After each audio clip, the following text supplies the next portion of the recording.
12வது சம் பார்க்க போகிறோம். அதில் என்ன கொடுத்துருக்காங்கன்னா, ஒரு கூட்டுத்தொடர் வரிசையின் 6வது மற்றும் 8வது உறுப்புகளின் விகிதம் 7:9 எனில் 9வது மற்றும் 13வது உறுப்புகளின் விகிதம் காண்க அப்படின்னு சொல்லியிருக்காங்க. இப்போ இதில் என்ன கொடுத்துருக்காங்க, 6வது உறுப்பு மற்றும் 8வது உறுப்புகளின் விகிதம். அதாவது நம்ம 6வது உறுப்பு 8வது உறுப்பு ஈக்குவல் டு 7:9ன்னு கொடுத்துருக்காங்களா, அதை 7:9ன்னு நம்ம எடுத்திருக்கோம். இப்போ இது ஒரு கூட்டுத்தொடர் வரிசையாக, அப்போ 6வது உறுப்பை நம்ம T6 அப்படின்னு எடுத்துக்கலாமா, இஸ்ட்டு 8வது உறுப்பை நம்ம T8 அப்படின்னு எடுத்துக்கலாமா, ஈக்குவல் டு இந்த சைடு என்ன கொடுத்துருக்காங்கன்னா 7:9. அதை நம்ம அப்படியே இறக்குறோம். இப்போ ஒரு கூட்டுத்தொடர் வரிசையில் என்னாவது உறுப்பை கண்டுபிடிக்கிறதோட ஃபார்முலா என்னதுன்னா, Tn equal to A + n-1 × T. இதுதான் அதோட ஃபார்முலா. இப்போ இதில் T6 நம்ம கண்டுபிடிக்க போகிறோம். அப்போ இந்த எண் இருக்கிற இடத்துல நம்ம 6 போட்டிருப்போமா, அப்போ இந்த ஏயோட வேல்யூ தெரியாது, இந்த ஏ அப்படி எழுதிட்டோம். ப்ளஸ் இந்த எண் இருக்கிற இடத்துல இங்கே நம்ம 6 போகிறனால 6 தானே, அப்போ 6 - 1 × D இஸ்டி இங்கே T8 இதுக்கும் அப்படி கண்டுபிடிக்க போகிறோம். இந்த எண் இருக்கிற இடத்துல நம்ம 8 வச்சுக்கிடுவோம். அப்போ இங்கே ஏயோட வேல்யூ தெரியாது, ஏ அப்படி போட்டாச்சு. ப்ளஸ் இந்த எண் இருக்கிற இடத்துல நம்ம 8 போடுவோம். அப்போ 8 இங்கே -1 × D அப்படின்னு நமக்கு கிடச்சிரும். ஈக்குவல் டு இங்கே 7:9 அப்படி இருக்குது. இப்போ அடுத்த ஸ்டெப்பில் நம்ம என்ன பண்ண போகிறோம்னா, A ப்ளஸ் இந்த 6ல் 1 மைனஸ் பண்ணால் நமக்கு 5 கிடைக்கும், 5D இஸ்ட்டு இந்த A ப்ளஸ் 8ல் 1 மைனஸ் பண்ணால் 7D கிடைக்கும். ஈக்குவல் டு 7:9 நமக்கு கிடச்சிரும். இப்போ இந்த இஸ்ட்டு இருக்கிறத நம்ம வகுத்தல் எழுதலாமா, அதாவது A ப்ளஸ் 5D. இந்த இஸ்ட்டு இருக்கிறதுல நம்ம வகுத்தல் போட்டிருக்கிறோம். A plus 7D equal to இந்த 7 அப்படியே இருக்கும். இந்த இஸ்ட் இருக்கிற இடத்துல வகுத்தல் பை 9 இப்படியும் நம்ம இதை எழுதிக்கலாம். இப்போ இதை நம்ம கிராஸ் மல்டிப்ளிகேஷன் பண்ணுறோம். இதை வச்சு இதை மல்டிப்ளை பண்ணலாம், இதை வச்சு இதை மல்டிப்ளை பண்ணலாம். அப்போ நமக்கு என்ன கிடைக்கும், 9, அதாவது இதே மல்டிப்ளை பண்ணுறோம். அப்போ 9 × A plus 5D equal to இங்கே 7 ஏற்கனவே இருக்குது, இது கூட மல்டிப்ளை பண்ணுறோம். அப்போ A ப்ளஸ் 7D அப்படின்னு நமக்கு கிடச்சிரும். இப்போ இந்த 9 உள்ளக்க கொண்டு போய் நம்ம மல்டிப்ளை பண்ணுறோம். அப்போ 9A வைக்கிறோம், I9 45D ஈக்குவல் டு இந்த 7 இதே கொண்டு போனால் 7A ப்ளஸ் இந்த 7 மல்டிப்ளை பண்ணால் 7 49D அப்படின்னு நமக்கு கிடச்சிரும். இப்போ இங்கே ஏற்கனவே 9A இருக்குது, இந்த 7A இந்த சைடு வந்தால் -7A ஆகும். ஈக்குவல் டு 49D இங்கே இருக்குது, இங்கே இருக்கிற 45D இங்கே போனால் -45D ஆயிரும். இப்போ 9Aலேருந்து 7A மைனஸ் பண்ணால் நமக்கு 2A கிடைக்கும். ஈக்குவல் டு 49Dலேருந்து 45D நம்ம மைனஸ் பண்ணால் நமக்கு 4D அப்படின்னு கிடைக்கும். A equal to 4D. இந்த 2 இங்கே பெருக்கலாக இருக்குது, இங்கே வந்தால் வகுத்தல் 2 ஆயிரும். அப்போ 1 2 2 2 4. அப்போ A ஈக்குவல் டு 2D அப்படின்னு நமக்கு கிடச்சிரும். நம்ம என்ன கண்டுபிடிச்சிருக்கோம்னா, A ஈக்குவல் டு 2Dன்னு கண்டுபிடிச்சிருக்கோம். இப்போ சம்மில் என்ன கேட்டிருக்காங்கன்னா, 9வது மற்றும் 13வது உறுப்புகளின் விகிதம் காண்க அப்படின்னு சொல்லி கேட்டிருக்காங்க. இப்போ அதை தான் நம்ம எடுத்து எழுதியிருக்கோம். 9வது உறுப்பு இஸ்ட்டு 13வது உறுப்பு. இப்போ இதுவும் ஒரு கூட்டுத்தொடர் வரிசையில் தானே இருக்குது. அப்போ 9வது உறுப்பை நம்ம T9 இஸ்ட்டு 13வது உறுப்பை T13ன்னு நம்ம எழுதிக்கலாமா. இப்போ T9வது உறுப்பை நம்ம இப்போ இந்த உறுப்புகளின் பொது வைப்பாடை நமக்கு கண்டுபிடிக்கிறதுக்காண்டி உள்ள ஃபார்முலாவை வச்சு கண்டுபிடிக்க போகிறோம். அப்போ இந்த எண் இருக்கிற இடத்துல நம்ம 9 போடுக்கிறோம். அப்போ இந்த ஏயோட வேல்யூ நமக்கு தெரியாது. ப்ளஸ் இந்த எண் இருக்கிற இடத்துல நம்ம 9 போடுவோம். 9 - 1 × D போடுவோம். இஸ்டி இதே மாதிரி தான் 13வதுக்கும் பண்ண போகிறோம். இந்த எண் இருக்கிற இடத்துல 13 போடுவோம். அப்போ இந்த ஏ நமக்கு தெரியாத என்னோட ஏ அப்படி இருக்கும். ப்ளஸ் இந்த எண் இருக்கிற இடத்துலையும் 13 போடுவோம். -1D அப்படின்னு கிடைக்கும். இப்போ அடுத்த ஸ்டெப்பில் என்ன ஆகும், இந்த A அப்படி இருக்கும், இந்த 9லேருந்து 1 மைனஸ் பண்ணால் நமக்கு 8Dன்னு கிடைக்கும். இஸ்ட்டு இந்த A அப்படி இருக்கும்.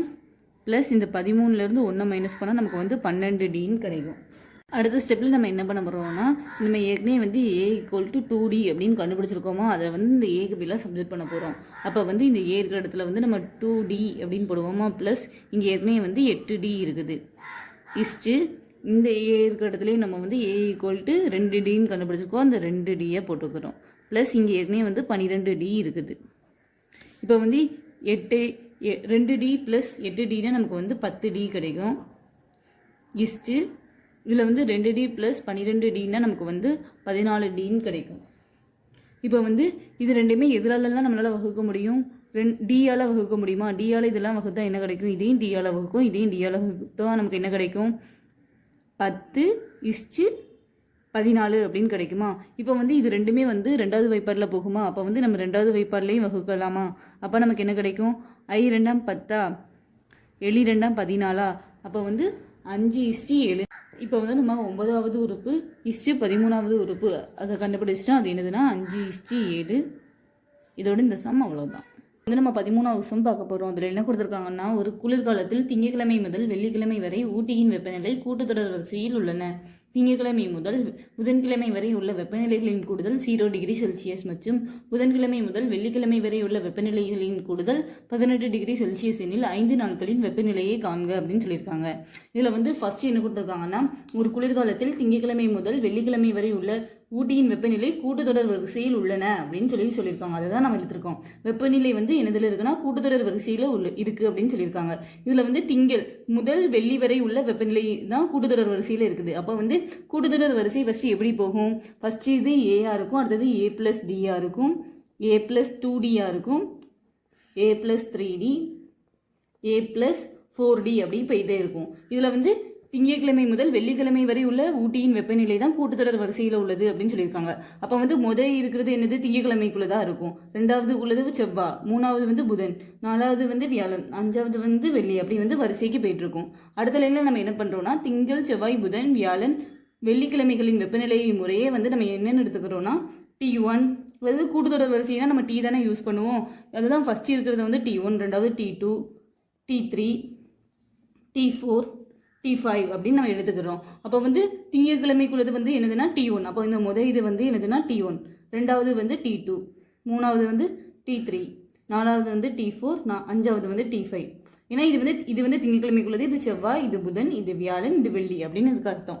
இப்போ அடுத்தது வந்து என்ன கொடுத்துருக்காங்கன்னா, திங்கட்கிழமை முதல் புதன்கிழமை வரை உள்ள வெப்பநிலைகளின் கூடுதல் 0 டிகிரி செல்சியஸ் அப்படின்னு சொல்லியிருக்காங்க. சரியா? அப்போ திங்கட்கிழமை முதல் புதன்னா திங்கள் செவ்வாய் புதன். அப்போ திங்கட்கிழமைக்குள்ளது வந்து T1, செவ்வாய் வந்து T2, புதன் வந்து T3. அதாவது என்ன சொல்லியிருக்காங்கன்னா, திங்கட்கிழமை முதல் புதன்கிழமை வரை உள்ள வெப்பநிலைகளின் கூடுதல் வந்து 0 டிகிரி செல்சியஸ் அப்படின்னு சொல்லியிருக்காங்க. அப்போ இந்த மூணையும் கூட்டினா வந்து என்ன வருமா? 0 டிகிரி செல்சியஸ்னு வருமா? இப்போ வந்து T1ஓட வேல்யூ என்னது? A கூட்டுத்தொடர் வரிசையில் இருக்கிற வந்து T2க்கு வந்து என்னது?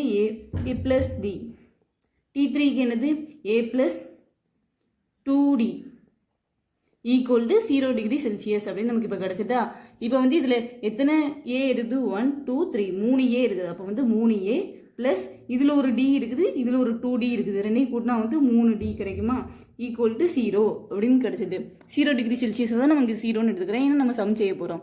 இப்போ வந்து இந்த ஈக்குவேஷனை நம்ம வந்து ஃபஸ்ட் ஈக்குவேஷன் எடுத்துக்கிறோம். அடுத்தது வந்து என்ன பண்ண போகிறோம்னா, அடுத்தது என்ன சொல்லியிருக்காங்க? புதன்கிழமை முதல் வெள்ளிக்கிழமை வரை உள்ள வெப்பநிலைகளின் கூடுதல் 18 டிகிரி செல்சியஸ் அப்படின்னு சொல்லியிருக்காங்க. அப்போ வந்து புதன் வியாழன் வெள்ளி, ஏன்னா புதன் முதல் வெள்ளி வரை அப்படின்னு கொடுத்துருக்காங்க. அப்போ வந்து புதன்கிழமைக்குள்ளதை நம்ம என்னதுன்னு எடுத்துருக்கோம்? T3ன்னு எடுத்துருக்கோமா? அப்போ T3, வியாழனுக்குள்ளது T4, வெள்ளிக்குள்ளது T5. அதாவது இது மூணையும் கூட்டினா வந்து என்ன சொல்லியிருக்காங்கன்னா, புதன்கிழமை முதல் வெள்ளிக்கிழமை வரை உள்ள வெப்பநிலைகளின் கூடுதல் 18 டிகிரி செல்சியஸ் அப்படின்னு சொல்லியிருக்காங்க. அப்போ இதை மூணையும் கூட்டினா நமக்கு என்ன கிடைக்கும்னா 18 டிகிரி செல்சியஸ்னு கிடைக்கும். இதுக்கு வந்து கூட்டுத்தொடர் வரிசையில் T3னா என்னது? A+2D. அதே மாதிரி T4னா என்னது? A+3D. அதே மாதிரி T5னா என்னது? A+4D. இது எல்லாத்தையும் போட்டுட்டு ஈக்குவல் டு 18 டிகிரி செல்சியஸ் அப்படின்னு போட்டுட்டோம். இப்போ வந்து இந்த ஈக்குவேஷனை கூட்ட போகிறோம். ஏ எத்தனையா, டி எத்தனையா?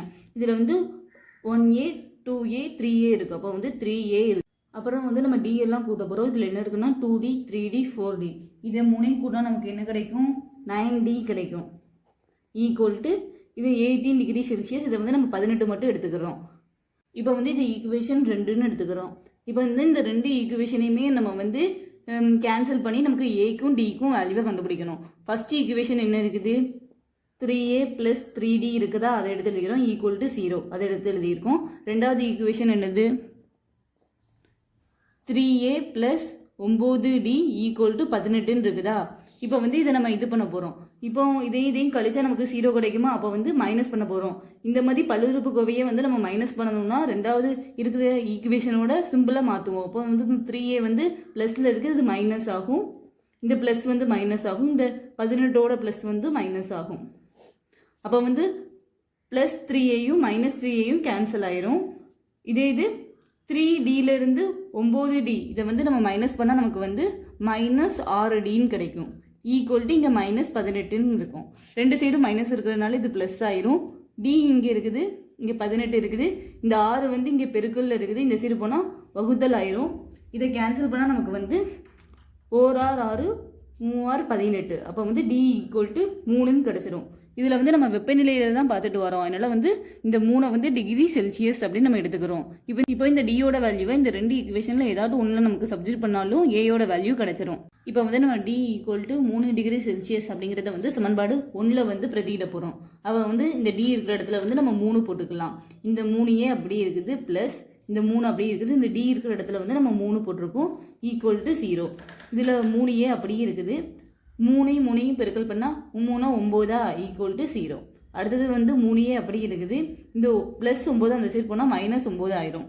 அதுக்கிற வந்து இந்த 3ஏ அதாவது இந்த 3 வந்து இது கூட பெருக்கலாக இருக்குது, இந்த சைடு போனால் வகுத்தல் ஆயிரும். அப்போ இங்கே ஏற்கனவே -9 இருக்குது, இந்த 3 இங்கே பெருக்கலாக இருக்குது, இங்கே வந்து வகுத்தல் 3 ஆயிடுது. அப்போ 1 3 3 3 9 மைனஸ் இருக்குது, அதனால -3. அப்போ வந்து ஏ ஈக்குவல் டு -3ன்னு கண்டுபிடிச்சிட்டோம். இப்போ வந்து நம்ம ஏ ஈக்குவல் டு -3 அப்படின்னு கண்டுபிடிச்சிட்டோம். இதை நம்ம வெப்பநிலையை கண்டுபிடிக்கிறதுனால இதையும் டிகிரி செல்சியஸ்னு நம்ம எடுத்துக்கிறோம். இப்போ வந்து நம்ம டியோட வேல்யூயையும் ஏயோட வேல்யூயும் கண்டுபிடிச்சிட்டோம். இது ரெண்டையும் வச்சு நம்ம 5 நாட்களின் வெப்பநிலையை கண்டுபிடிச்சிடலாம். சம்பளம் என்ன கேட்டிருக்காங்கன்னா 5 நாட்களின் வெப்பநிலையை காண்கன்னு தான் கேட்டிருக்காங்க. இப்போ வந்து T1னா வந்து திங்கட்கிழமையோட வெப்பநிலை. அப்போ வந்து T1 அதாவது திங்கட்கிழமை அதோட வெப்பநிலை வந்து ஈக்குவல் டு ஏயா. அப்போ வந்து ஈக்குவல் டு ஏன்னு போட்டுட்டோம். ஏயோட வேல்யூ என்னது -3 டிகிரி செல்சியஸ். அதை நம்ம அப்படியே போட்டாச்சு. அதுக்கிட்ட வந்து T2னா என்னது செவ்வாய்க்கிழமையோட வெப்பநிலை. அது என்னதுன்னா A+D. அப்போ வந்து ஈக்குவல் டு A+D. ஏயோட வேல்யூ என்னது -3 டிகிரி செல்சியஸ். அதே இது டியோட வேல்யூ என்னது +3 டிகிரி செல்சியஸ். அப்போ இது ரெண்டையும் இது மைனஸாக இருக்குது, இது ப்ளஸ்ஸாக இருக்குது. அப்போ இது ரெண்டையும் பண்ணால் 0 டிகிரி செல்சியஸ் நமக்கு ஆன்சராக கிடைக்கும். அதுக்கிற வந்து T3 அது வந்து புதன்கிழமையோட வெப்பநிலை. என்னதுன்னா T3னா A+2D. அப்போ வந்து T3 = A+2D. அப்போ வந்து ஏயோட வேல்யூ என்னதுன்னா -3 டிகிரி செல்சியஸ் ப்ளஸ் 2 இருக்குது. டியோட வேல்யூ என்னதுன்னா 3 டிகிரி செல்சியஸ். அப்போ வந்து இந்த -3 டிகிரி செல்சியஸ் அப்படியே இருக்குதும். இந்த 2யும் 3யும் பெருக்குனா வந்து 2 6ன்னு கிடைக்குமா. அப்போ +6 டிகிரி செல்சியஸ்னு கிடைக்கும். அப்போ வந்து 6லேருந்து 3 கழிச்சா நமக்கு என்ன வரும்னா +3 டிகிரி செல்சியஸ்னு கிடைக்கும். இதுதான் வந்து புதன்கிழமையோட வெப்பநிலை. அடுத்தது வந்து T4னா என்னதுன்னு நம்ம எடுத்திருக்கோம் A+3D. அப்போ வந்து T4 = A+3D equal to ஏயோட value என்னதுன்னா -3 டிகிரி செல்சியஸ் ப்ளஸ் இந்த 3 அப்படியே போட்டிருக்கோம். டியோட வேல்யூ என்னதுன்னா +3 டிகிரி செல்சியஸ். அதனால் வந்து +3 டிகிரி செல்சியஸ் போட்டிருக்கோம். இப்போ வந்து ஏற்கனவே -3 டிகிரி செல்சியஸ் அப்படி இருக்குது. இதுலேருந்து இங்கே ஒரு 3 இருக்குது, இங்கே ஒரு 3 டிகிரி செல்சியஸ் இருக்குது. அப்போ 3யும் பெருக்குனா வந்து 3 9ன்னு கிடைக்கும். +9 டிகிரி செல்சியஸ்னு கிடைக்கும். அப்போ வந்து 9லேருந்து 3 மைனஸ் பண்ணால் நமக்கு என்ன கிடைக்கும் 6 கிடைக்குமா. இப்போ 6 டிகிரி செல்சியஸ். இதுதான் வந்து வியாழக்கிழமையோட வெப்பநிலை. அதுக்கிற வந்து T5னா வெள்ளிக்கிழமை. T5யோட வேல்யூ என்னது A+4D. அப்போ வந்து A+4D ஈக்குவல் டு ஏயோட வேல்யூ என்னதுன்னா -3 டிகிரி செல்சியஸ் ப்ளஸ் இந்த 4 அப்படி போட்டுட்டோம். டியோட வேல்யூ என்னதுன்னா 3 டிகிரி செல்சியஸ். அப்போ வந்து -3 டிகிரி செல்சியஸ் அப்படி இருக்கும். 4 3 பெருக்குனா வந்து 4 12. அப்போ 12 டிகிரி செல்சியஸ்னு இருக்கும். அப்போ 12 3 கழிச்சா நமக்கு வந்து 9 டிகிரி செல்சியஸ்னு கிடைக்கும். இப்போ வந்து திங்கட்கிழமை, செவ்வாய், புதன், வியாழன், வெள்ளி எல்லா கிழமையோட வெப்பநிலையும் நம்ம கண்டுபிடிப்போம். வந்து நம்ம 14வது சம் பார்க்க போகிறோம். அதில் என்ன கொடுத்துருக்காங்கன்னா பிரியா தனது முதல் மாத வருமானமாக ரூபாய் 15,000 ஈட்டுகிறார். அதன் பிறகு ஒவ்வொரு ஆண்டும் அவரது மாத வருமானம் 1500 உயர்கிறது. அவளுடைய முதல் மாத செலவு வந்து 13,000 மற்றும் அவளது மாதாந்திர செலவு ஒவ்வொரு ஆண்டும் 900 உயர்கிறது. அப்போ வந்து பிரியாவின் மாதாந்திர சேமிப்பு 20,000 அடைய எவ்வளவு காலம் ஆகும் அப்படின்னு கேட்டிருக்காங்க. இந்த சம்மில் ஃபஸ்ட்டு என்ன கொடுத்துருக்காங்கன்னா பிரியா தனது முதல் மாத வருமானமாக 15,000 ஈட்டுகிறாய். அப்போ வந்து முதல் மாத வருமானம் வந்து 15,000 அப்படின்னு நம்ம எழுதிக்கிட்டோம்.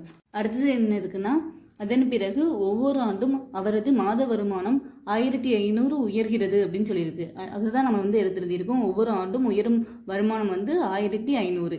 அதுக்கப்புறம் வந்து அவளுடைய மாத செலவு வந்து 13,000 ரூபாய் அப்படின்னு போட்டிருக்கு. அதுதான் நம்ம வந்து முதல் மாத செலவு வந்து 13,000 ரூபாய் அப்படின்னு எடுத்து எழுதியிருக்கோம். அடுத்தது வந்து அவளது மாதாந்திர செலவு ஒவ்வொரு ஆண்டும் 900 உயர்கிறது அப்படின்னு சொல்லியிருக்காங்க. அப்போ வந்து ஒவ்வொரு ஆண்டும் உயரும் செலவு தான் வந்து 900 ரூபாய்.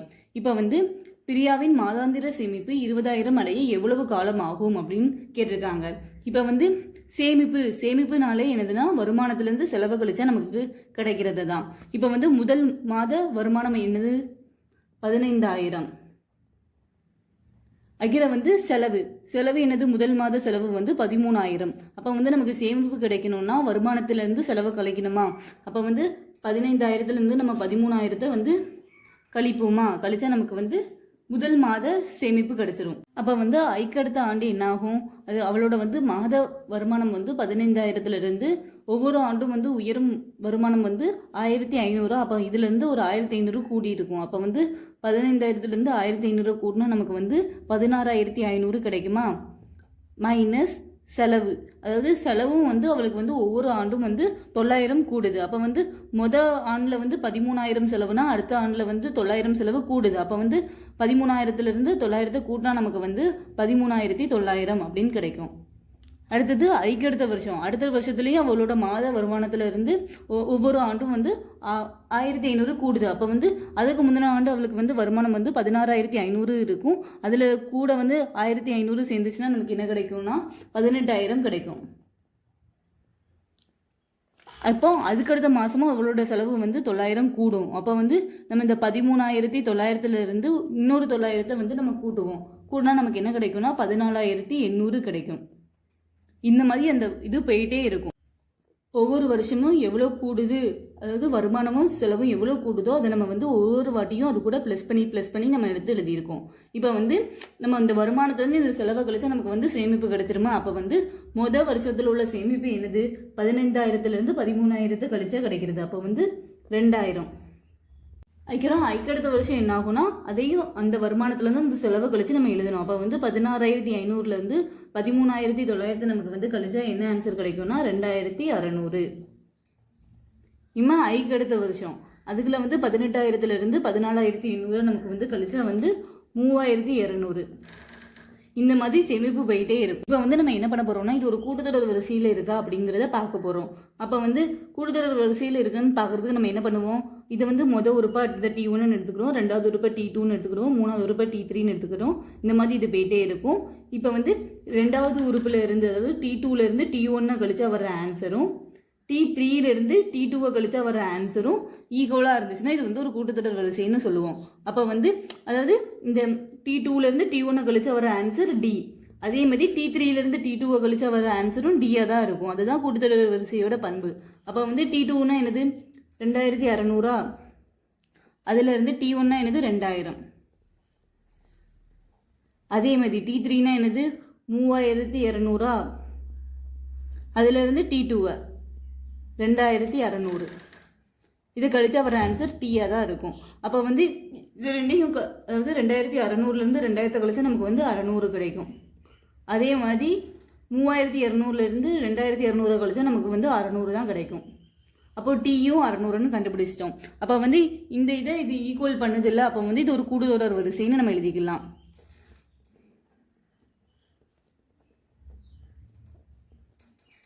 இப்போ வந்து கூட்டுத்தொடர் வரிசையோட நார்மல் ஃபார்முலா என்னதுன்னா Tn is equal to A plus n minus 1 into D அப்படின்னு சொல்லியிருக்கோம். இப்போ நம்ம வந்து சேமிப்பை தான் எடுத்துகிட்டு வந்திருக்கோம். அதாவது அது ஒரு கூட்டுத்தொடர் வரிசைன்னு நம்ம சொல்லியாச்சு. அப்போ வந்து இதில் ஃபார்முலா வந்து T1 equal to A plus n minus 1 into Dன்னு போட்டாச்சு. இப்போ வந்து A அப்படிங்கிறது என்னதுன்னா முதல் உறுப்பு என்னது 2,000. அப்போ வந்து A வந்து 2,000ன்னு சொல்லியாச்சு.